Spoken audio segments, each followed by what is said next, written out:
ஒரு ஆள் அழுதுகிட்டு இருந்தான். ஏன்டா அழுவுறேன்னு கேட்குறார் ஒருத்தர். இழக்கிறதுக்கு எதுவும் இல்லை, அதனால் அழறேன்னா. என்னடா சொல்கிறேன்னார். கிட்ட வாங்க சொல்கிறேன்னா. இந்த மணி பர்ஸை வேற ஒருத்தன் பாக்கெட்லேருந்து திருடினேன். அப்புறம்தான் புரிஞ்சுது அவங்ககிட்ட இழக்கிறதுக்கு எதுவும் இல்லைங்கிறது. ஆமாங்க, இது காலி பர்ஸு, அதனால் இப்போ அழுதுகிட்டு இருக்கிறேன். திருடியும் பிரயோஜனம் இல்லை அப்படின்னு சொல்லிவிட்டு அழுதானா. ஒரு கோவிலில் ஆன்மீக சொற்பொழிவு நடந்துக்கிட்டு இருக்குது. ஒரு பெரியவர் பேசிக்கிட்டு இருக்கார். கடவுளை பற்றியும் சொர்க்கத்தை பற்றியும் மனுஷனை பற்றியும் அவர் விவரமாக பேசுகிறார். எல்லாரும் உட்காந்து கேட்குறாங்க. அந்த கூட்டத்தில் ஒரு தத்துவ ஞானியும் உட்காந்துருக்கிறார். அவருடைய நண்பர். பேசி முடித்ததும் அந்த பெரியவர் மேடையை விட்டு இறங்கினார். நேராக அந்த தத்துவ ஞானிகிட்ட வந்தார். எப்படி இருந்தது என்னுடைய பேச்சு அப்படின்னு கேட்டார். நீங்கள் பேசினது ஒன்றுக்கு ஒன்று முரண்பாடாக தெரிஞ்சுது அப்படின்னாராம் இவர். நான் என்ன அப்படி தப்பாக பேசிவிட்டேன் அப்படின்னாராம் அவர். கடவுளை நம்புகிறவன் சொர்க்கத்துக்கு போவான்னு சொன்னீங்க, அப்புறம் நல்ல விதமாக வாழறவன் சொர்க்கத்துக்கு போவான்னு சொன்னீங்க அப்படின்னாராம். இதில் என்ன முரண்பாடுன்னு கேட்டிருக்கார் அவர். இதில் தான் முரண்பாடு தெரியுது எனக்கு. அதாவது இங்கே ஒருத்தன் எல்லா தப்பும் பண்ணிகிட்டு இருக்கிறான். அவன் கடவுளை நம்பினான்னா அவன் சொர்க்கத்துக்கு போவானா? இது என்னுடைய முதல் கேள்வி. இல்லைன்னா ஒருத்தன் எந்த தப்பும் பண்ணல, ரொம்ப ஒழுங்காக வாழ்ந்துக்கிட்டு இருக்கிறான், ஆனால் அவன் கடவுளை நம்பலை, அவன் என்ன நரகத்துக்கு தான் போவானா? கடவுள் நம்பிக்கை உள்ள ஒரு திருடன் என்ன ஆவான், எங்கே போவான்? கடவுள் நம்பிக்கையே இல்லாத ஒரு நல்லவன் என்ன ஆவான், எங்கே போவான்? ஒருத்தன் இங்கே கடவுள் நம்பிக்கையோட வாழறது முக்கியமா அல்லது நல்லவனா வாழறது முக்கியமா? இதுதான் இவர் கேட்ட கேள்வி. இதை கேட்டதும் அந்த பெரியவர் குழம்பி போயிட்டார். அவர் சொன்னது நியாயம்தானே. கடவுளை நம்புறவன் தான் சொர்க்கத்துக்கு போவான்னா பேசாமல் கடவுளை நம்பிக்கிட்டு இந்த உலகத்தில் எல்லா தப்பும் பண்ணிக்கிட்டு இருக்கலாமே. பேச்சாளர் குழப்பத்தோடு வீட்டுக்கு போனார். படுத்து தூங்கினார். ஒரு கனவு வந்தது. கனவில் அவர் ஒரு ரயிலில் வேகமாக போயிட்டுருக்கிறார். எதிரில் உட்காந்துருக்கிறவரை பார்த்து நாம் இப்போ எங்கே போகிறோம்னு கேட்டார். சொர்க்கத்துக்கு போயிட்டுருக்குறோம் அப்படின்னாங்களாம். ரயில் போய் நின்றுது. இவர் இறங்கினார். இங்கே கௌதம புத்தர் இருப்பார், சாக்ரட்டிஸ் இருப்பார், அவங்கள பார்க்குறதுக்கு ஒரு நல்ல வாய்ப்பு அப்படின்னு நினச்சிக்கிட்டே அங்கேயும் இங்கேயும் பார்த்தார். அங்கே யாருமே இல்லை. ஒரே பாலைவனம் மாதிரி இருக்குது. பச்சை இல்லை, பசுமை இல்லை, பூக்கள் இல்லை, மரம்லாம் மொட்டையாக நிற்கிது. எலும்பும் தோலுமா சில முனிவர்கள் அங்கேயும் இங்கேயுமா உட்காந்துருக்குறாங்க. இவர் அவங்கக்கிட்ட போய் இந்த புத்தர், சாக்ரட்டிஸ் இவங்கெல்லாம் எங்கே இருக்கிறாங்கன்னு கேட்டாராம். அப்படி யாரும் இங்கே இல்லையே, அவங்கெல்லாம் யார் அப்படின்னு திருப்பி கேட்டிருக்கிறாங்க. இவருக்கு அதிர்ச்சியாக போச்சு. அப்படின்னா அவங்க எங்கே போயிருப்பாங்க? உடனே ரயில் நிலையத்துக்கு ஓடி வந்தார். அப்போ தான் நரகத்துக்கு ஒரு ரயில் புறப்பட்டுக்கிட்டு இருந்தது. அங்கேருந்து அதில் ஏறி உட்காந்தார். ரயில் வேகமாக போச்சு. நரகம் நெருங்க நெருங்க காற்று குளிர்ச்சியாக வீச ஆரம்பிச்சுதான். வெளியில் பசுமையாக இருந்துதான். அழகான மலர்கள், அழகான நீர்நிலைகள், நந்தவனங்கள், ரொம்ப அருமையாக இருக்குது. ரொம்ப அங்கே இருந்தவங்கெல்லாம் ரொம்ப மகிழ்ச்சியாக உல்லாசமாக வேறு இருந்திருக்கிறாங்க. எங்கே பார்த்தாலும் ஆடல் பாடல் உற்சாகம். இவர் ரயிலை விட்டு இறங்கினார். அவருக்கு சந்தேகம், இதுவா நரகம் அப்படின்னு விசாரிச்சிருக்கார். ஆமாம், இதுதான் நரகம்னாங்களாம். எனக்கு ஒரு சந்தேகம் இருக்கார். என்னன்னு கேட்டிருக்காங்க. கௌதம புத்தரும் சாக்ரட்டிஸும் லாவோஸும் இவங்க மாதிரி இன்னும் பல பேரும் கடவுள் நம்பிக்கை இல்லாதவங்க, அவங்கெல்லாம் இங்கே இருக்கிறாங்களா அப்படிங்கிறது தான் என்னுடைய சந்தேகம் அப்படின்னாராம். இப்போ அவங்க சொல்லியிருக்கிறாங்க, இப்போ நீங்கள் பார்க்குறீங்களே பசுமையும் பச்சை பயிர்களும் ஆடல் பாடல்களும் அழகிய மலர்களும், இது எல்லாமே கௌதம புத்தரும் சாக்ரட்டிஸும் அது மாதிரி மகான்களும் இங்கே வர ஆரம்பித்த பிறகு தான் உண்டாக ஆரம்பிச்சுது. இந்த பிரதேசத்தை அவங்க அப்படியே மாற்றிவிட்டாங்க. இப்போலாம் இங்கே இருக்கிறவங்க யாரும் சொர்க்கத்துக்கு போகிறதுக்கே ஆசைப்படுறதில்ல அப்படின்னாங்களாம். இந்த அதிர்ச்சியிலேயே அந்த பெரியவர் கனவு கலைஞ்சி முடிச்சுக்கிட்டார். இதில் இருக்கிற கருத்து என்னன்னா, நல்லவர்கள் எங்கே இருக்கிறாங்களோ அந்த இடத்துக்கு பேர் தான் சொர்க்கம். சொர்க்கம் நரகம்ங்கிறதெல்லாம் ஆன்மீக பண்புகள், அவ்வளவுதான். ஒரு ஊரில் 2 இணைபிரியாத நண்பர்கள். ஒருத்தன் கேட்டான், இப்போ கடவுள் நம்ம முன்னாடி உங்கள் 2 பேரில் யாராவது ஒருத்தர் மட்டும் என்னோட சொர்க்கத்துக்கு வரலாம் அப்படின்னு கூப்பிட்டா நீ என்ன சொல்லுவேன்னு கேட்டானா. இவன் ரொம்ப பெருந்தன்மையாக உன்னையே அழைச்சிட்டு போக சொல்லிடுவேன் அப்படின்ட்டுருக்கான். அப்படின்னா உனக்கு சொர்க்கம் வேணாமான்னு கேட்டிருக்கான் அவன். நீ என்னை விட்டுட்டு போனாவே அப்புறம் இந்த பூலோகமே எனக்கு சொர்க்கம் தாண்டா அப்படின்னு நானா இவன். ஒரு பெரிய காடு. அந்த காட்டுக்கு மத்தியில் ஒரு ஆசிரமம். அங்கே ஒரு முனிவர் இருந்தார். பல இடங்கள்லேருந்து வர்ற குழந்தைகளுக்கு அவர் பாடம் சொல்லி கொடுத்துக்கிட்டு இருக்கிறார். ஏழை பணக்காரர் அப்படிங்கிற வித்தியாசம்லாம் கிடையாதுங்க.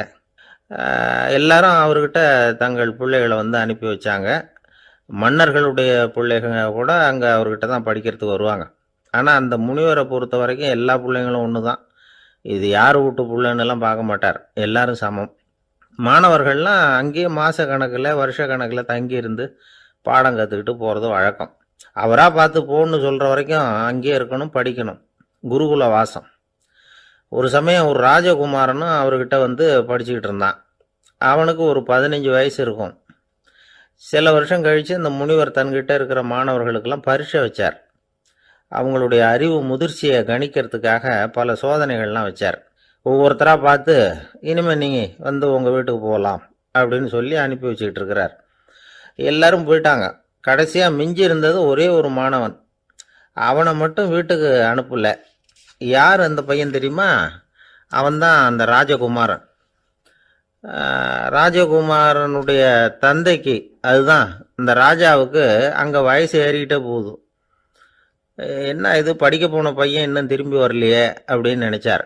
வந்துட்டா சீக்கிரமாக அவனுக்கு பட்டம் கட்டிவிட்டு நாம் விலகிக்கலாமே அப்படின்னு நினச்சாரு. கல்யாணம் வேறு பண்ணி பார்க்கணும் பையனுக்கு. ஆனால் பையன் வர்ற வழியை காணும். ராஜா பார்த்தார். சரி, நேர்லேயே போய் என்னன்னு தெரிஞ்சுட்டு வந்துடுவோம் அப்படின்னு காட்டுக்கு புறப்பட்டார்.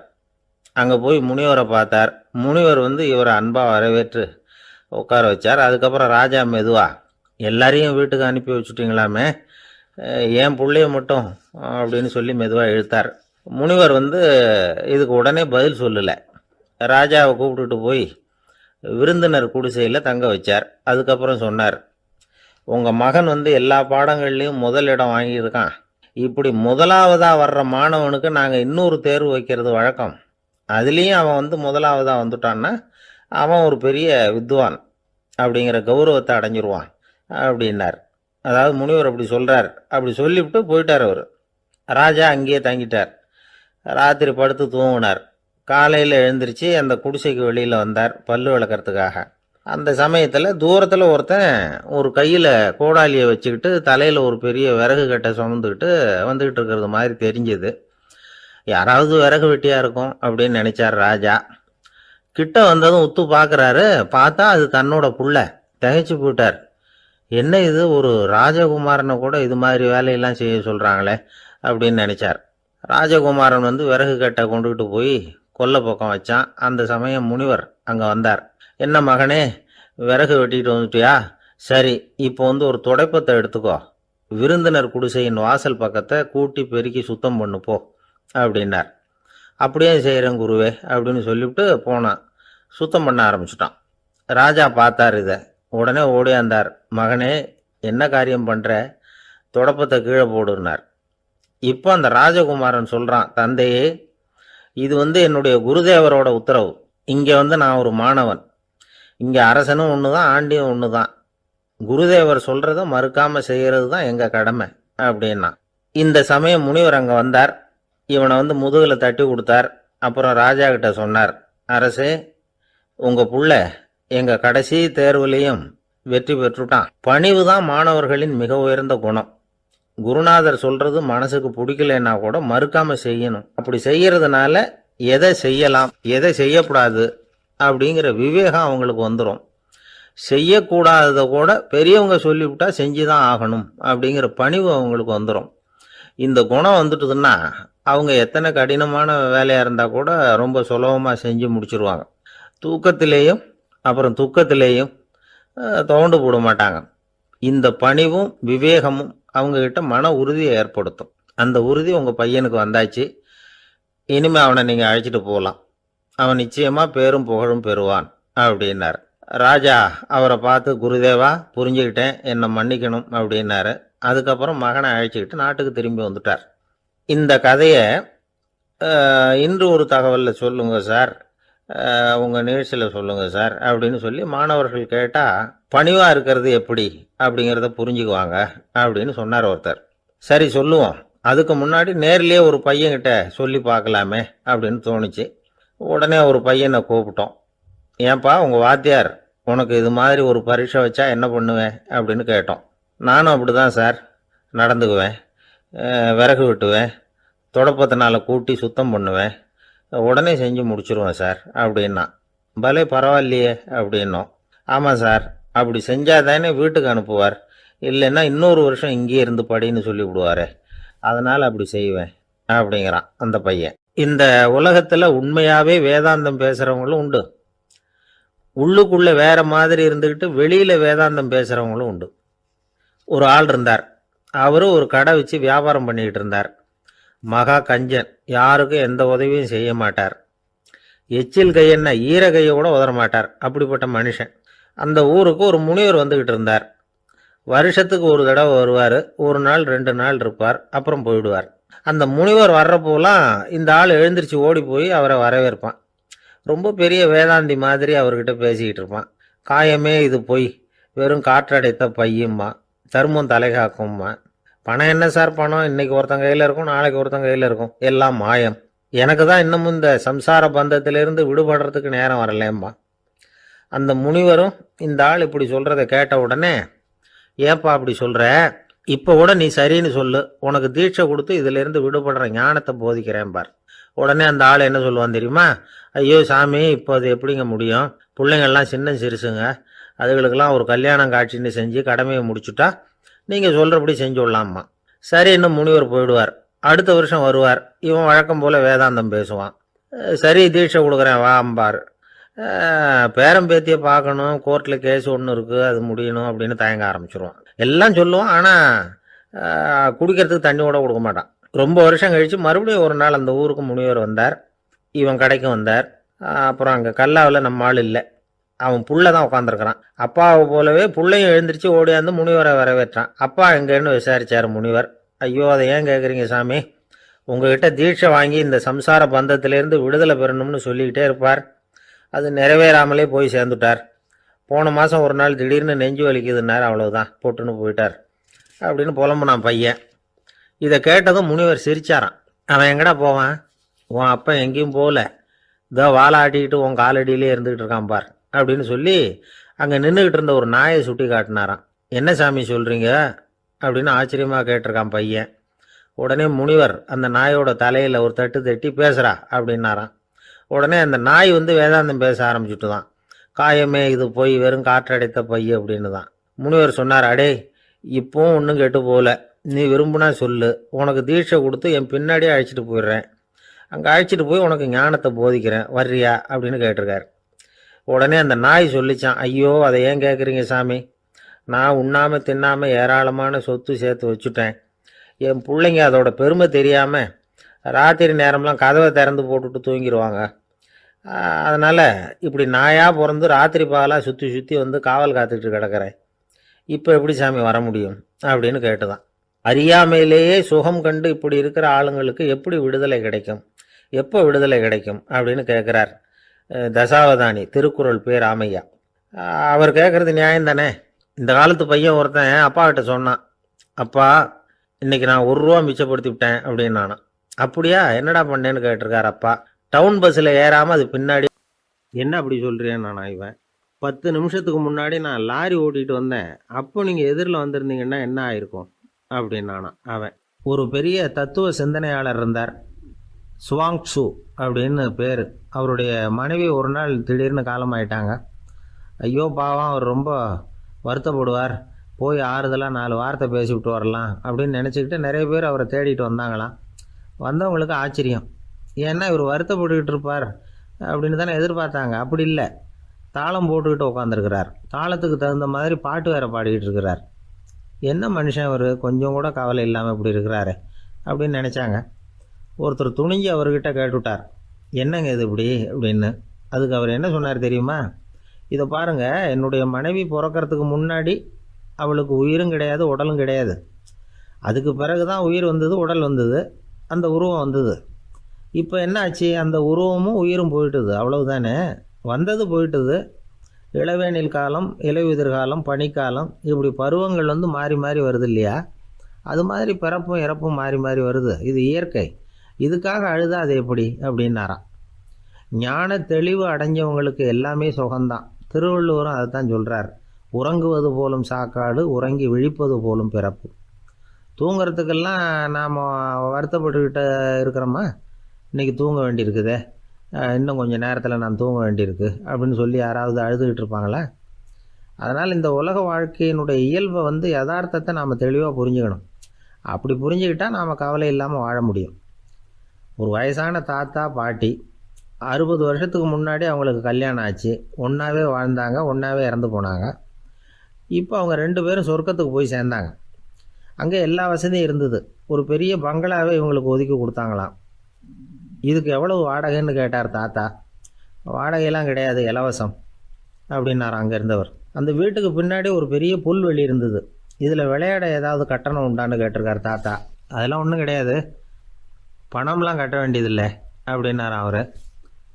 பக்கத்தில் ஹோட்டல் மாதிரி ஒரு பெரிய கட்டடம், உள்ள சாப்பாட்டு மேஜைகள், அது மேலே விதவிதமான பலகாரங்கள். சாப்பாட்டுக்கெல்லாம் எவ்வளவு அப்படின்னு விசாரிச்சாராம் தாத்தா. அதுதான் சொன்னேனே, இங்கே எல்லாமே இலவசம்தான், எது வேணும்னாலும் சாப்பிட்லாம், எவ்வளவு வேணும்னாலும் சாப்பிட்லாம் அப்படின்னாராம். நீங்கள் சொல்கிறீங்க அப்படி, ஆனால் நான் சர்க்கரை சேர்த்துக்கக்கூடாது, உப்பு சேர்த்துக்கக்கூடாது, பாட்டி கையால் எப்பவும் பத்திய சாப்பாடு தான் அப்படின்னாராம் தாத்தா. இதை பாருங்கள், இங்கே உங்களுக்கு அந்த கவலையும் வேண்டியதில்லை. இங்கே நீங்கள் ஸ்வீட்டு சாப்பிட்லாம், காரம் சாப்பிட்லாம், உங்களுக்கு எந்த நோயும் வராது அப்படின்னாராம் அங்கே சொர்க்கத்தில் இருந்தவர். இதை கேட்ட உடனே அந்த தாத்தா பக்கத்தில் நின்ன பாட்டியை பார்த்து கத்துனாராம். அடி பாவி, எல்லாத்தையும் கெடுத்துட்டியே, நீ எனக்கு பத்திய சாப்பாடு போடாமல் கண்டதை திங்க விட்டுருந்தா 10 வருஷத்துக்கு முன்னாடியே நான் இங்கே சேர்ந்துருப்பேனே அப்படின்னாராம். ஒரு காட்டில் ஒரு முனிவர் இருந்தார். ஒரு நாள் அவரை தேடிட்டு 4 பேர் வந்தாங்க. சுவாமி, எங்களுக்கு ரொம்ப நாளாக ஒரு சந்தேகம்னாங்க. என்னன்னு கேட்டார். இந்த உலகத்தில் எவ்வளவோ காரியங்கள் நடக்குது, எது நியாயம் எது அநியாயம் அப்படின்னு புரிஞ்சிக்க முடியலன்னாங்க. அது யாராலையும் புரிஞ்சிக்க முடியாதுன்னார் முனிவர். வந்தவங்களுக்கு ஆச்சரியமாக போச்சு, ஒரு மாதிரியாக பார்த்தாங்க. இதை முனிவர் கவனிச்சார். சரி, புறப்படுங்க என்னோடன்னார். எங்கன்னு கேட்டாங்க. இப்போ உங்கள் 4 பேரையும் ஒரு புஷ்பக விமானத்தில் அழைச்சிட்டு போகிறேன். இந்த உலகத்தில் சர்வசாதாரணமாக நடக்கக்கூடிய ஒரு காட்சியை உங்களுக்கு காட்ட போகிறேன். நீங்கள் பார்க்க போகிற அந்த காட்சி நியாயமா அநியாயமா அப்படிங்கிறத என்கிட்ட சொல்லணும். நீங்கள் சரியான பதில் சொன்னால் புஷ்பக விமானத்தில் தொடர்ந்து பிரயாணம் பண்ணலாம். தவறான பதில் சொன்னால் இந்த புஷ்பக விமானம் உங்களை கீழே தள்ளி விட்டுரும் அப்படின்னார். 4 பேருக்கும் பயந்தான். இருந்தாலும் முனிவர் கூப்பிடுறாரு அப்படின்னு சொல்லி புறப்பட்டாங்க. அவங்க எல்லாரும் புறப்பட்டு ஒரு காட்டு வழியாக போய்கிட்டு இருக்கிறாங்க புஷ்பக விமானத்தில். அங்கே நடக்கிற ஒரு காட்சியை காட்டுறார் முனிவர். அதோ அங்கே பாருங்கன்னார். அந்த விமானத்தில் இருந்தபடியே எல்லாரும் கீழே குனிஞ்சு பார்க்குறாங்க. அங்கே ஒரு தாய் புலி அப்போ தான் குட்டி போட்டிருக்கு. குட்டிகளை ஈன்ற உடனே பசிக்கு இறை தேடி அந்த பக்கமாக வருது. அதே நேரம் ஒரு தாய் மான், அதுவும் அப்போ தான் குட்டி போட்டிருக்கு. அதுவும் இதே மாதிரி குட்டிகளை ஈன்ற உடனே பசிக்கு இறை தேடி அந்த பக்கமாக வருது. இப்போ அந்த புலி அந்த மானை அடித்து போட்டுவிடுது. அதுவும் சாப்பிடுது, குட்டிகளுக்கும் கொடுக்குது. இப்போ அந்த புலிக்குட்டிகள் முகத்தில் மகிழ்ச்சி, தாயை இழந்த அந்த மான் குட்டிகள் முகத்தில் துக்கம். இப்போ அந்த முனிவர் 4 பேர்கிட்டையும் கேட்குறார். நீங்கள் இங்கே பார்த்தீங்களே, இதில் எது நியாயம் எது அநியாயம்? ஒவ்வொருத்தராக சொல்லுங்கள்.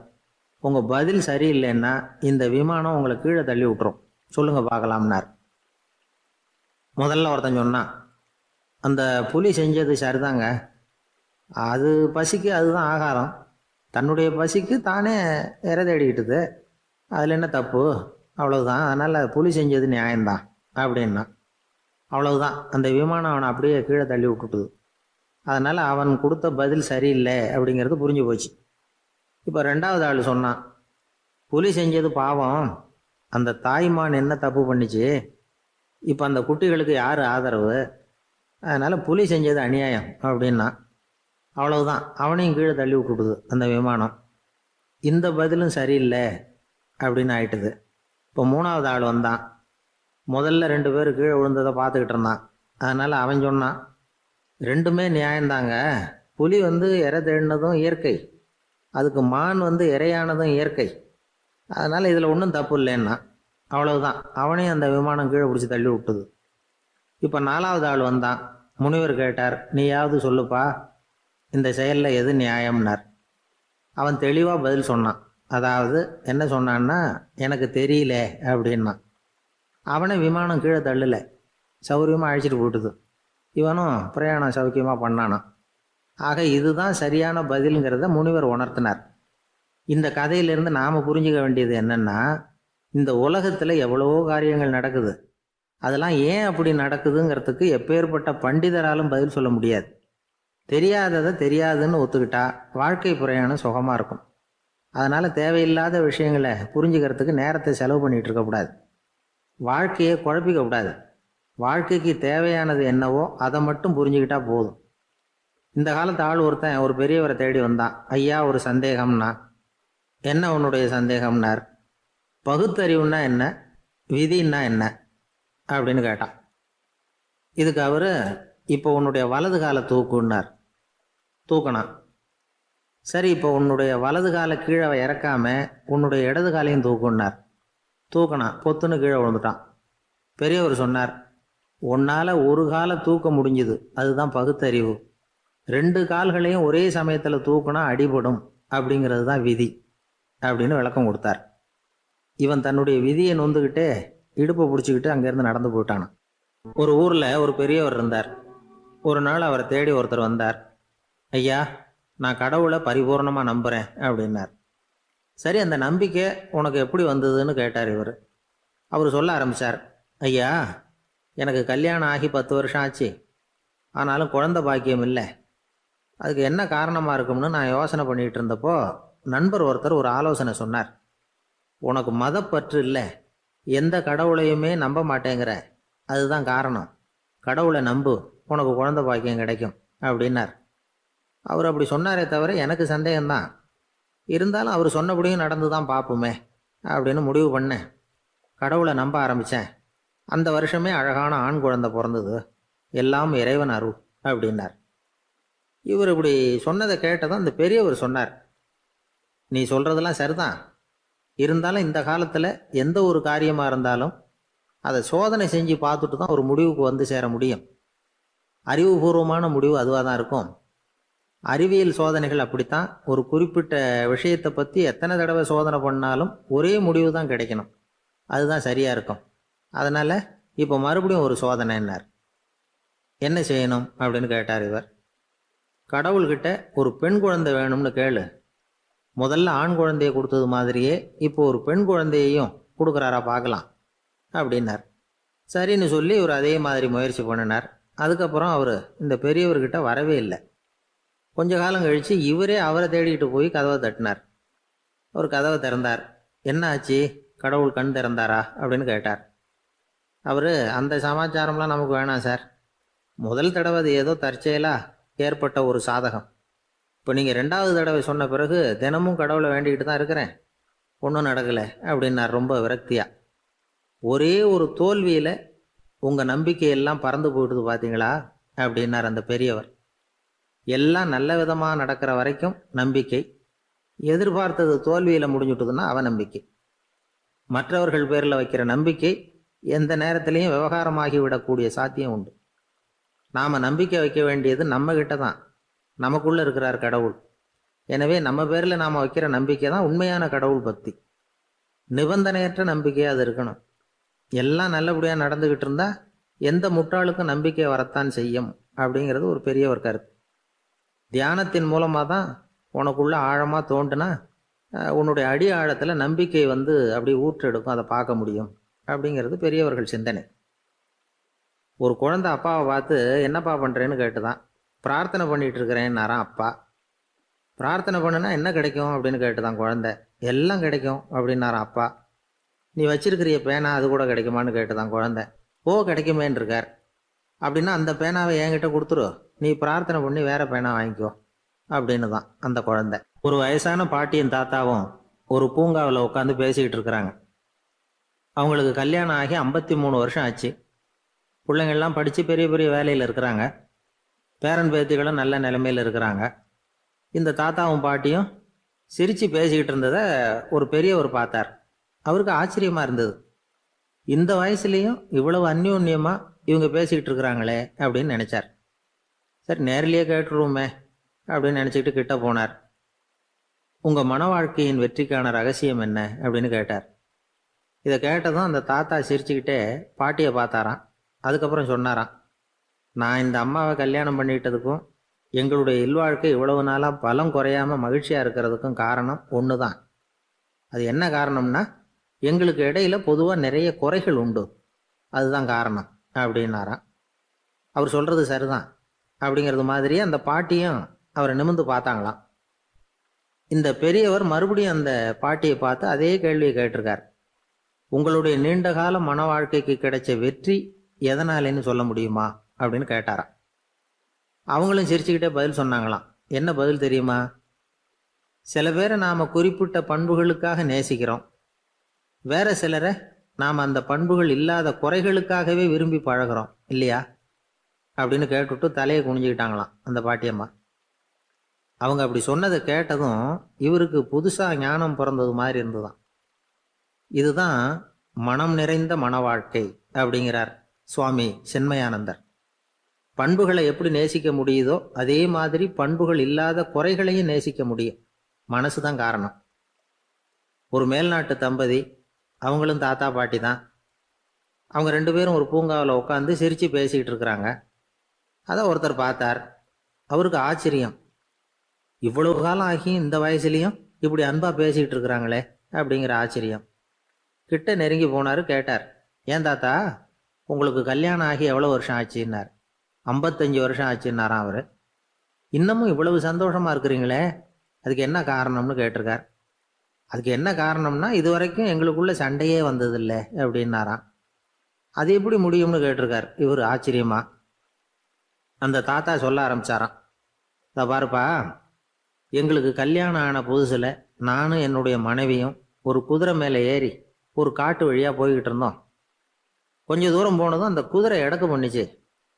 நான் உடனே கீழே இறங்கி அந்த குதிரையை பார்த்து, இது உனக்கு முதல் தடவை அப்படின்னு மிரட்டலாக சொல்லிவிட்டு ஏறி உட்காந்தேன். மறுபடியும் போனோம். கொஞ்சம் தூரம் குதிரை நல்லபடியாக நடந்து போச்சு. மறுபடியும் எடக்கு பண்ண ஆரம்பிச்சுட்டுது. தெருவில் நடந்து போய்கிட்டு இருந்தான், ரொம்ப நல்லவன். எதிரில் ஒருத்தன் சைக்கிளில் வந்துக்கிட்டு இருந்தான். அதில் மோதி இவன் கீழே விழுந்துட்டான். சைக்கிள்காரன் உடனே இறங்கி இவனை தூக்கி விட்டான். இவன் எழுந்திரிச்சு அவனை முறைச்சி பார்த்தான். அப்படி பார்க்காதீங்க சார், நீங்கள் ரொம்ப புண்ணியம் பண்ணியிருக்கீங்க, அதுதான் இப்போ வந்து சைக்கிளில் மோதிக்கிட்டீங்க அப்படின்றான். என்ன அப்படி சொல்கிறேன் நான்? இவன் 10 நிமிஷத்துக்கு முன்னாடி நான் லாரி ஓட்டிகிட்டு வந்தேன், அப்போ நீங்கள் எதிரில் வந்திருந்தீங்கன்னா என்ன ஆயிருக்கும்? எனக்கு அதிர்ஷ்டமே இல்லை சார் அப்படின்னார் ஒருத்தர். ஏன் அப்படி சொல்கிறீங்கன்னு கேட்டோம். வியாபாரம் பண்ணலாம்னு ஒரு கடை வச்சேன், வேண்டிய போட்டவங்க கூட என் கடையில் வந்து எதுவும் வாங்க மாட்டேங்கிறான், எல்லாரும் அடுத்த கடைக்கு தான் போகிறான் அப்படின்னு சொல்லி ரொம்ப அழுத்துக்கிட்டார். இதுக்கு போய் அதிர்ஷ்டம் இல்லைன்னு சொல்லாதீங்க, வாடிக்கையாளர்களை வந்து கவர்றது எப்படிங்கிறது உங்களுக்கு தெரியல, அதுதான் குறை அப்படின்னும். சார் உங்களுக்கு தெரிஞ்ச அந்த ரகசியத்தை எனக்கும் கொஞ்சம் சொல்லி கொடுங்களேன் அப்படின்னார். சரி உங்கள் காதை இப்படி கொடுங்க அப்படின்னு சொல்லி அது சம்பந்தமாக பெரிய வல்லுநர்கள் சொல்லியிருக்கிற கருத்துக்களை அவர்கிட்ட சொல்ல ஆரம்பித்தோம். அதாவது இந்த வாடிக்கையாளர்களை கவர்றதுக்கு வல்லுநர்கள் பல ஆலோசனைகளை ஏற்கனவே சொல்லி வச்சுருக்கிறாங்க. அது சம்மந்தமாக அனுபவப்பட்டவங்க, அதை தெரிஞ்சு வச்சுக்கணும். அதாவது கடை வச்சுருக்கிறவங்க எல்லாரும் இதை கொஞ்சம் காதில் வாங்கி வச்சுக்கணும். எதை இப்போ சொல்ல போகிறத. எப்பவும் பணத்தை சம்பாதிக்கிறதுலையே குறியாக இருக்கக்கூடாதான். அதை விட முக்கியமாக நீங்கள் சம்பாதிக்க வேண்டியது வாடிக்கையாளர்களுடைய மன நிறைவு. வர்றவங்க திருப்தியோடு போகணும், அது முக்கியம், அதில் கவனமாக இருக்கணும். கடைக்கு வர்ற ஒருத்தர் ஏதாவது ஒரு குறை சொல்கிறாருன்னு வச்சுக்கோங்க, அதை வந்து அலட்சியப்படுத்தக்கூடாது. ரொம்ப அக்கறையோடு அதை காது கொடுத்து கேட்கணும். அப்படியா சார், அதை நான் அவசியம் கவனிக்கிறேன் அப்படின்னு சொல்லணும். ஒருத்தர் வரார், சார் நேற்றுக்கு உங்கள் கடையில் இதை நான் வாங்கிட்டு போனேன், வீட்டில் இது வேணான்னு சொல்லிவிட்டாங்க, திருப்பி கொடுக்கறதுக்காக தான் வந்திருக்கிறேன் அப்படின்னு சொல்லி திருப்பி கொடுக்குறார். உடனே நீங்கள் வந்து முகம் சுளிக்கக்கூடாது, எரிச்சல் படக்கூடாது. வழக்கம் போல் நிதானமாக முகம் மலர்ச்சியோடு அதை திருப்பி வாங்கிக்கணும். இவ்வளவு ரூபாய்க்கு சாமான் வாங்கினா இந்த ஸ்பூன் அன்பளிப்பு, இப்படி ஏதாவது கொடுக்கலாம். பண்டிகை காலங்கள்லேயும் பொருள்கள் வாங்குறவங்களுக்கு இப்படி ஏதாவது பொருத்தமாக ஒரு அன்பளிப்பு கொடுக்கலாம். நீங்கள் கொடுக்கறது ஒரு சர்வசாதாரணமான பொருளாக இருந்தால் கூட அது வாங்குற ஒரு மனசில் ஒரு மகிழ்ச்சியை ஏற்படுத்தும். எதுவும் உங்களால் கொடுக்க முடியலன்னா உங்கள் முகம் நிறைஞ்ச சிரிப்பையாவது கொடுங்க, அது போதும். உங்கள் கடையில் இல்லாத ஒரு பொருளை வாடிக்கையாளர் வந்து கேட்குறார், உடனே இல்லைன்னு முகத்தில் அடித்தது மாதிரி சொல்லிடக்கூடாது. கொஞ்சம் உட்காருங்க சார் அப்படின்னு சொல்லி உங்கள் பணியாளர் யாரையாவது அனுப்பி வெளியிலேருந்து வாங்கிட்டு வர சொல்லி அவர்கிட்ட கொடுக்கலாம். சில பேர் உங்கள் கடைக்கு வரும்பொழுது அவங்க வீட்டு குழந்தைகளையும் கூப்பிட்டுக்கிட்டு வர்றாங்கன்னு வைங்க. நீங்கள் என்ன செய்யணும்னா அந்த குழந்தைகளை முதல்ல கவனிக்கணும். அது கண்ணத்தை கிள்ளணும், அதுக்கிட்ட விளையாடணும், அதுக்கு ஏதாவது மிட்டாய் பிஸ்கட் எதையாவது கொடுத்து அது கவனத்தை கவரணும். அதுக்கப்புறம் பெரியவங்களை கவனிக்கலாம். உங்கள் கடையில் வேலை செய்கிற பணியாளர்கள் சுத்தமாக இருக்கணும், சிரித்த முகம், சுறுசுறுப்பு, இது ரெண்டும் அவங்களுக்கு தேவை. அழுது வடிஞ்சிக்கிட்டு இருக்கக்கூடாது. அப்புறம் இன்னொரு விஷயம், அதிகமாக பொருள் வாங்குற ஒருத்தர்கிட்ட அதிக மரியாதையாகவும் குறைச்சலாக பொருள் வாங்குறவர்கிட்ட வேறு விதமாகவும் நடந்துக்கக்கூடாது. எல்லாருக்கிட்டையும் சமமாக நடந்துக்கணும். 5 ரூபாய்க்கு வாங்கினாலும் சரி, 500 ரூபாய்க்கு வாங்கினாலும் சரி, அவங்கக்கிட்ட நீங்கள் காட்டுற மரியாதையில் வித்தியாசம் இருக்கக்கூடாது. எல்லாத்துக்கும் மேலே அவங்க கடையில் ஒரு பொருள் வாங்கினா அது உண்மையானதாக இருக்கும், தரமுள்ளதாக இருக்கும் அப்படிங்கிற நினைப்பு ஜனங்களுக்கு வரணும். அதனால் தரமான பொருளையே நீங்கள் உங்கள் கடையில் வச்சுருக்கணும். இது வரைக்கும் நான் சொன்னதையெல்லாம் கவனத்தில் வச்சுக்கிட்டு நீங்கள் கடையை ஆரம்பிச்சிங்கன்னா வியாபாரம் பிச்சுக்கிட்டு போகும். அப்படி போகலன்னா அதுக்கப்புறம் கேளுங்க. ஏன்னா இந்த யோசனைகள்லாம் அனுபவப்பட்டவங்க சொல்லியிருக்கிற யோசனைகள். இந்த யோசனைகளில் நீங்கள் எச்சரிக்கையாக இருக்க வேண்டிய ஒரு விஷயம் உண்டு. அது என்னங்கிறதையும் தெரிஞ்சு வச்சுக்கிறது நல்லது. என்னுடைய நண்பர் ஒருத்தர் வந்தார். சார், உங்கள் யோசனையை கேட்டதுனால நான் ஒரு அறை வாங்கினது தான் மிச்சம்னார். என்ன ஆச்சுன்னு கேட்டேன். எங்கள் கடைக்கு ஒரு பெரிய அம்மா குழந்தைய தூக்கிட்டு வந்தாங்க சார். உங்கள் யோசனைப்படி அந்த குழந்தையோட கன்னத்தை கிள்ளணும்னு முயற்சி பண்ணினேன். திடீர்னு அந்த நேரம் பார்த்து அந்த குழந்தை தலையை குனிஞ்சிக்கிட்டுது. என் கையை குழந்தையோட கன்னத்துக்கு பதிலாக அதை தூக்கிட்டு வந்தவங்க கன்னத்தை கிள்ளிவிட்டுது. அதுதான் இப்படி ஆயிட்டுது அப்படின்னார் கன்னத்தை தடவி. ஒரு ராஜா இருந்தார். அவர் அடிக்கடி காட்டுக்கு வேட்டையாட போவார். சில நண்பர்களையும் கூட அழைச்சிக்கிட்டு போவார். காட்டுக்கு போனதும் ஆளுக்கு ஒரு பக்கமாக போய் வேட்டையாடுவாங்க. சாயந்தரமாக திரும்பி வருவாங்க. மறுநாள் அரண்மனையில் உட்காந்து ஒவ்வொருத்தரும் அவங்க அனுபவங்களை எல்லாம் சொல்லிக்குவாங்க. அவங்க வீரத்துக்கு தகுந்த மாதிரி பரிசை அந்த ராஜா கொடுப்பார். இது மாதிரி ஒரு தடவை எல்லாரும் வேட்டைக்கு போயிட்டு திரும்பி வந்ததும் உட்காந்து பேச ஆரம்பிச்சிருக்கிறாங்க. ஒருத்தன் சொன்னான், தன்னுடைய வீர தீர செயலை பற்றி அளக்க ஆரம்பிச்சிட்டான். ஏன்னா அதுக்கு பரிசு கிடைக்க போகுதில்ல, அதனால. அவன் என்ன சொன்னான் தெரியுமா? அரசே, நேற்றுக்கு காட்டில் என்ன ஆச்சு தெரியுமா? எனக்கு நேராக ஒரு சிங்கம் வாயை திறந்துக்கிட்டு வந்துட்டுது. நான் பயப்படவே இல்லை. உடனே ஒரு கல்லை எடுத்து குறி பார்த்து வீசினேன். சிங்கத்து வாய்க்குள்ளே போய் அந்த கல் மாட்டிக்கிட்டுது. அவ்வளவுதான். அந்த சிங்கம் என்னை பார்த்துட்டு பயந்துட்டு ஒரே ஓட்டமாக திரும்பி ஓடி போயிட்டுது அப்படின்னா. ஆஹா பலே அப்படின்னு எல்லாரும் கை தட்டினாங்க. 2வது ஆள் ஒருத்தன் எழுந்திரிச்சான். அவன் சொல்ல ஆரம்பித்தான், அரசே, நான் போன வழியில் 2 பெரிய மலைப்பாம்பு கிடந்தது. என்னை முழுங்கிறதுக்கு வந்தது. நான் என்ன பண்ணேன் தெரியுமா? அந்த 2 பாம்போட வாலையும் ஒன்றா சேர்த்து முடிச்சு போட்டுட்டேன். அவ்வளவுதான். அது அங்கே இழுக்க, இது இங்கே இழுக்க, முடிச்சு நல்லா எருகி போட்டுது அப்படின்றான். ஆஹா அற்புதம்னு சொல்லி எல்லாரும் கை தட்டினாங்களாம். அடுத்தபடியாக 3வது ஆள் ஒருத்தன் வந்தான். அவன் சொல்ல ஆரம்பித்தான், மன்னா, நான் போன பாதையில் குறுக்க ஒரு ஆறு. அதில் இறங்கி குளித்தேன். யாரோ காலை பிடிச்சி இழுக்கிறது மாதிரி இருந்தது. திரும்பி பார்த்தா ஒரு பெரிய முதலை. நான் உடனே அப்படியே ஒரு துள்ளல் துள்ளி அது முதுகில் போய் உக்காந்துக்கிட்டேன். அதை அப்படியே கரைக்கு நீந்த வச்சேன். கரைக்கு வந்து சேர்ந்ததும் அப்படியே ஒரே துள்ளி குதித்து கரைக்கு வந்துட்டேன் அப்படின்றான். அவன் தன்னுடைய வீரத்தை அப்படி சொல்லியிருக்கான். அடடா, எப்பேற்பட்ட வீரம் அப்படின்னு எல்லாரும் கை தட்டினாங்களாம். 4வது ஆள் எழுந்திரிச்சான். மன்னா, நான் போன இடத்துல ஒரு கரடி என்னை துரத்த ஆரம்பிச்சுட்டுது. நான் ஒரு மலை உச்சிக்கு வந்துட்டேன். அதுக்கப்புறம் ஒரு அடி எடுத்து வச்சாலும் அதில் பாதாளத்தில் விழ வேண்டியது தான். அந்த நேரம் பார்த்து ஒரு பெரிய ராட்சச கழுகு அந்த பக்கமாக பறந்து வந்தது. நான் உடனே அப்படியே உயர எழும்பி அந்த கழுகோட காலை பிடிச்சிக்கிட்டேன். அப்படியே தொங்கிக்கிட்டே வந்தேன். ஒரு நல்ல இடம் வந்ததும் தொப்புன்னு கீழே குதிச்சு நடந்து வந்துட்டேன்னா. இதுக்கும் எல்லாரும் கை தட்டுறாங்க. கடைசியாக ஒரு ஆள் எழுந்திரிச்சான். அரசே, நான் போன வழியில் ஒரு பெரிய யானை குறுக்க வந்தது. பயங்கரமாக சத்தம் போட்டுக்கிட்டே வந்தது. நான் பயந்து ஓடலை. உடனே என்ன பண்ணேன் தெரியுமா? அந்த யானையோட வாலை பிடிச்சி தூக்கினேன். தலைக்கு மேலே தூக்கி கரன்னு சுற்றினேன். வேகமாக சுற்றி வீசி எறிஞ்சேன். அவ்வளவுதான். அதே ஸ்பீடில் அந்த யானை மேலே போக ஆரம்பிச்சுட்டுது. இன்னும் கூட அது போய்கிட்டே தான் இருக்குது, கீழே விழவே இல்லைன்னா. இதை கேட்டதும் ராஜாவுக்கு கோபம் வந்துட்டுது. என்ன முட்டாள்னு நினச்சிக்கிட்டு பேசுறியா? யானையை நீ வாழை பிடிச்சி தூக்குன, அதை நான் நம்பணுமா அப்படின்னார். உடனே இவன் பணிவாக பதில் சொன்னான். அரசே, ஒரு சிங்கத்து வாயில் கல் மாட்டிக்கிட்டதை நம்புறீங்க, மலைப்பாம்பு வாழை பிடிச்சி முடிச்சு போட்டதை நம்புறீங்க, முதல்ல முதுகில் சவாரி பண்ணதையும் நம்புறீங்க, கழுகு காலை பிடிச்சிக்கிட்டு பறக்கிறதையும் நம்புறீங்க. அப்படி நம்புறப்போ நான் சொன்னதை மட்டும் நம்பக்கூடாதா அப்படின்னு கேட்டானான். பொய் சொன்னவங்கெல்லாம் தலையை தொங்க போட்டுக்கிட்டாங்களாம். ராஜா அவங்கள பார்த்து சொன்னாராம், நீங்கள் எல்லாரும் என்னை முட்டாளாக்கி இருக்கிறீங்க. கடைசியாக பேசின இவன் தான் எனக்கு உண்மை எது பொய் எதுங்கிறத புரிய வச்சிருக்கிறான். இவன் தான் உண்மையான தைரியசாலி அப்படின்னு சொல்லி அவனுக்கே பரிசையெல்லாம் கொடுத்து பாராட்டினாராம். இப்படி ஒரு கதை. உண்மையை நிலைநாட்டுகிறவன் தான் உண்மையான வீரன் அப்படிங்கிறத இதிலிருந்து நாம் புரிஞ்சுக்கணும். இந்த காலத்துல எல்லாம் பொய் சொன்னாதான் பிழைக்க முடியுங்கிறது ஒரு சில பேரோட நம்பிக்கை. ஒரு அப்பாவுக்கு தன் மகனுக்கு பொய் சொல்ல தெரியலையேங்கிற கவலை. பொய் சொன்னாதான் இந்த உலகத்தில் பிழைக்கலாம், ஆனால் இவனுக்கு அது தெரியலையே, அதனால் இவனை அழைச்சிட்டு போய் நடுக்கடலில் விட்டுட்டு வந்துடுவோம் அப்படின்னு அழைச்சிட்டு புறப்பட்டான். கடற்கரைக்கு போனான். மகனுக்கு சந்தேகம், எங்கேப்பா என்னை அழைச்சிட்டு போகிறேன்னு கேட்டிருக்கான். கடலில் மீன் பிடிக்க கற்றுக் கொடுக்க போகிறேன் உனக்கு அப்படின்னானா. நான் ஏற்கனவே மீன் பிடிச்சிட்டேனேன்னானா இவன் மகன். எங்கே அதுன்னு கேட்டிருக்கான். அப்பங்காரன். சுட்டு சாப்பிட்டுட்டேன்ருக்கான் புள்ள. அப்பங்காரன் பார்த்தான், சரி நம்ம புள்ள பொழைச்சிக்கும் அப்படின்னு சொல்லி திருப்பி அழைச்சிட்டு வந்துட்டானா. ஒரு ஆள் அசையாமல் கிடக்கிறார். அவர் இருக்காரா போயிட்டாராங்கிறத எப்படி முடிவு பண்ணுறோம்? அவர் மூக்குக்கு முன்னாடி புறங்கையை வச்சு பார்க்குறோம், மூச்சு வருதா இல்லையா அப்படிங்கிறத கண்டுபிடிக்கிறதுக்காக. மூச்சுங்கிறது அவ்வளவு முக்கியமான ஒரு விஷயம். சுவாசம் இல்லைன்னா எதுவுமே இல்லை. நம்ம பூமி இருக்க அது கூட சுவாசிக்குதுங்கிறத சோவியத் விஞ்ஞானிகள் கண்டுபிடிச்சிருக்கிறாங்க. பூமிக்கு மேலே இருக்கிற மண் அடுக்கில் காற்றில் உள்ள ஆக்சிஜன் ஆக்சிகரணம் அடையுது அப்படின்னு தான் இது வரைக்கும் எல்லாரும் நம்பிக்கிட்டு இருந்தாங்க. ஆனால் இப்போ என்ன கண்டுபிடிச்சிருக்கிறாங்கன்னா, அந்த ஆக்சிஜன் பூமிக்குள்ளே 1 கிலோமீட்டர் ஆழம் வரைக்கும் ஊடுருவி போகுதான். பூமிக்குள்ளே 2 பக்கமும் பல கிலோமீட்டர் வரைக்கும் பரவுதான். பூமிக்குள்ளே இருக்கிற நீர்நிலை அடுக்குகள் தான் நுரையீரல் செய்கிற வேலையை செய்யுதான். நம்ம உடம்புல நுரையீரல் இல்லைன்னா ஒன்றும் நடக்காது. ஒரு மரத்தை தலைகீழாக தொங்க போட்டால் எப்படி இருக்கும் அப்படி யோசிச்சு பாருங்கள்.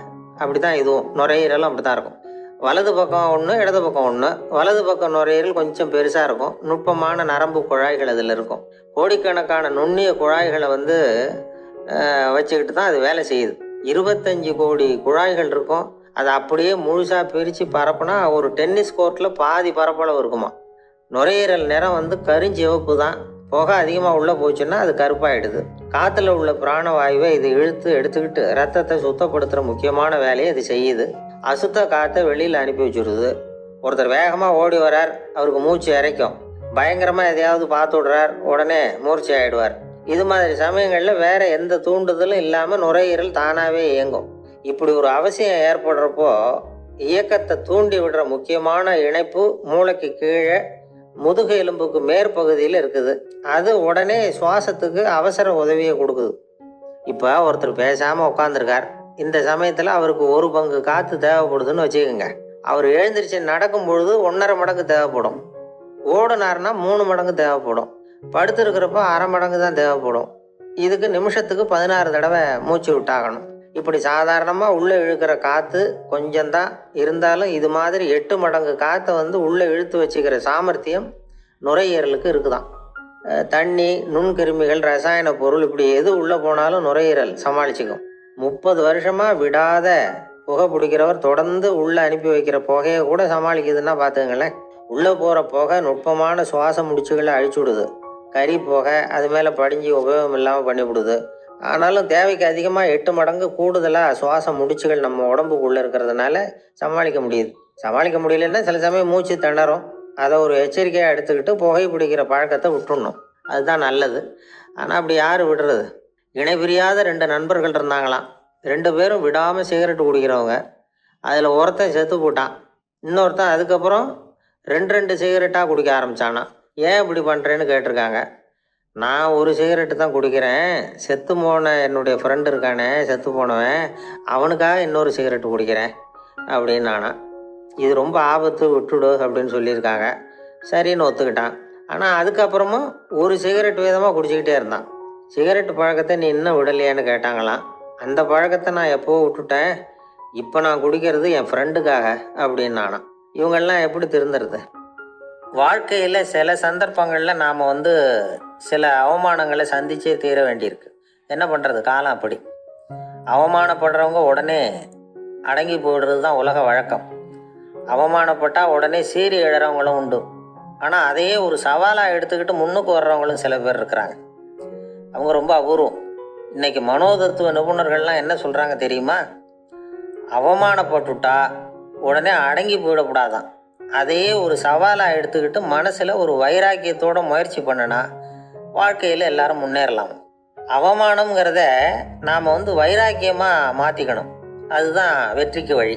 ராமர் இந்த பூமியில் பிறந்ததே ஒரு வைராக்கியத்தினால தான் சார் அப்படின்னார் ஒருத்தர். எப்படிங்க அது அப்படின்னு கேட்டேன். அவர் சொன்னார், தசரதருக்கு ராமர் குழந்தையா பிறக்கணும், அப்போ தான் இங்கே இருக்கிற கஷ்டங்கள்லாம் நீங்கும் அப்படின்னு சர்வ லோகமும் எதிர்பார்த்துக்கிட்டு இருக்குது. ஆனால் அவர் எப்போ பிறப்பார் அப்படின்னு யாருக்கும் தெரியல. ஒரு பெரியவர்கிட்ட பேசிக்கிட்டு இருந்தேன். அவர் என்கிட்ட ஒரு கேள்வி கேட்டார். திருடர்கள் எத்தனை வகை தெரியுமா உனக்கு அப்படின்னார். இதுதான் அவர் கேட்ட கேள்வி. எதுக்காக என்ன பார்த்து அந்த கேள்வி கேட்டாரோ தெரியல. இருந்தாலும் நான் அவருக்கு பதில் சொன்னேன். திருடர்களில் எத்தனையோ வகை உண்டுங்க. கார் திருடன், சைக்கிள் திருடன், முகமூடி திருடன், எப்படி சொல்லிகிட்டே போகலாம். இருந்தாலும் என்னுடைய சிற்றறிவுக்கு எட்டின வரையில் திருடர்களை 2 வகையாக பிரிக்கலாம் அப்படின்னு நினைக்கிறேன். ஒன்று ராத்திரியில் திருடுற திருடன், இன்னொருத்தன் பகலில் திருடுற திருடன். அதாவது பகல் திருடன், ராத்திரி திருடன் அப்படின்னு பெரியவர் சிரித்தார். என்ன சிரிக்கிறீங்களே என்ன, கள்வர்கள் 4 வகை அப்படின்னு ஆரம்பித்தார். எப்படின்னு கேட்டேன். சாப்பாட்டுக்கு இல்லாமல் திருடுறாங்க பாருங்க, அது ஒரு வகையாம். சாப்பாட்டுக்கு இருந்தும் திருடுறாங்க பாருங்க, அது ஒரு வகையாம். இதை தவிர இன்னும் ஒரு 2 வகை திருட்டு உண்டு. அது என்னன்னா, ஆண்டவன்கிட்ட இருந்து நாம திருடுற திருட்டு, இன்னொன்று என்னன்னா நம்மகிட்ட இருந்து ஆண்டவன் திருடுற திருட்டு அப்படின்னார். எனக்கு ஒன்றும் புரியல. என்ன சார் இது, ஆண்டவனையே திருடன்னு சொல்கிறீங்களே அப்படின்னு ஆச்சரியமா. ஆமாங்க, ஆண்டவனை கள்வன்னு சொல்கிறது இல்லையா. காஞ்சிபுரத்துக்கு பக்கத்தில் திருக்கார்வனம் அப்படின்னு ஒரு ஊர் இருக்குது. அங்கே உள்ள பெருமாளுக்கு கள்வர்னு தான் பேர். அது மட்டும் இல்லை, திருமங்கை ஆழ்வார் தம்முடைய திரு நெடுந்தாண்டகத்தில் கார்வனத்துள்ளாய் கள்வா அப்படின்னு தான் அழைக்கிறார் அப்படின்னு நிறைய உதாரணம்லாம் சொல்ல ஆரம்பித்தார். அதுக்கப்புறம் அவர்கிட்ட பேசி நான் புரிஞ்சுக்கிட்ட விவரங்களை தான் நான் இப்போ உங்ககிட்ட சொல்ல போகிறது. அதாவது அவர் சொன்ன முதல் வகை திருடர்கள் சாப்பாட்டுக்கு இல்லாமல் திருடுறவங்க. இவங்களை திருத்தி போடலாம். சாப்பாட்டுக்கு இருந்தும் பணம் சேர்க்கணுங்கிற ஆசையால் பொய் கணக்கெல்லாம் எழுதுகிறாங்க பாருங்க, அவங்க தான் 2வது வகை. 3வது வகை திருட்டு தான் மிகப்பெரிய திருட்டு. இறைவனுக்கு சொந்தமானதை நம்முடையதுன்னு நினைக்கிற திருட்டு. எது இறைவனுக்கு சொந்தமானது அப்படின்னா ஆத்மா. பகவானுக்கு சொந்தமான ஆத்மாவை நம்முடையதுன்னு நினைக்கிறது தான் அந்த மாபெரும் திருட்டு. இதுக்கு பேர் தான் ஆத்மாபகாரமா. சரி, இதுக்கு பரிகாரம் என்ன? எல்லாம் இறைவனுடையது, நமக்கு ஒன்றும் இல்லை அப்படின்னு நினைக்கிறது தான் இதுக்கு பரிகாரம். இதெல்லாம் இருக்கட்டும். 4வது திருட்டு ஒன்று சொன்னோம்ல, ஆண்டவன் நம்மகிட்ட இருந்து திருடுறது. அது எப்படி? ஆண்டவனை கள்வன்னு சொல்கிறாங்க, அது சரி. அவர் என்னத்தை திருடினார்? இப்போ இன்னொருத்தருக்கு சொந்தமான ஒன்றை எடுத்து வச்சுக்கிறது தான் கள்ளத்தனம். ஆனால் ஆண்டவன் எடுத்துக்கிட்டோம்னா இருக்கிறது எல்லாமே அவனுக்கு சொந்தம். அப்படி இருக்கிறப்போ அவரை எப்படி கள்வன்னு சொல்கிறது? இது என்ன புரியாமல் இருக்குதே அப்படின்னு சொல்லி பார்த்தா அதுக்கும் விளக்கம் சொல்கிறாங்க அவங்க. அதாவது ஆண்டவனுக்கு உருவமே கிடையாது, அரூபமாக இருக்கிறவன், அதாவது உருவம் இல்லாமல் இருக்கிறவன். அப்படி உள்ள பகவான் நம்மளை மாதிரி உருவத்தில் இருக்கிறான். நம்மளை மாதிரியே கை கால் மூக்கெல்லாம் இருக்குது ஆண்டவனுக்கு. இந்த உருவம் நம்மகிட்ட இருந்து திருடினது தானே. அவன் தன்னுடைய உண்மையான திருமேனியை நமக்கு காட்டாமல், அதாவது தரிசனம் கொடுக்காமல் இருக்கிறது கள்ளத்தனம் தானே. அதனால தான் இதுவும் ஒரு பெரிய திருட்டு, இருக்கிறதுலே மிகப்பெரிய திருட்டு அப்படிங்கிறார். என்கிட்ட பேசிக்கிட்டு இருந்தார், இந்த விஷயம்லாம் சொல்லிகிட்டு இருந்தார் அந்த பெரியவர். அதாவது திருட்டை ஆன்மீக நோகத்தில் அவர் பார்க்குறார். நம்ம பார்வையில் இதை விட அபூர்வமான திருட்டுலாம் இங்கே உண்டு, அபூர்வமான திருடர்களும் உண்டு.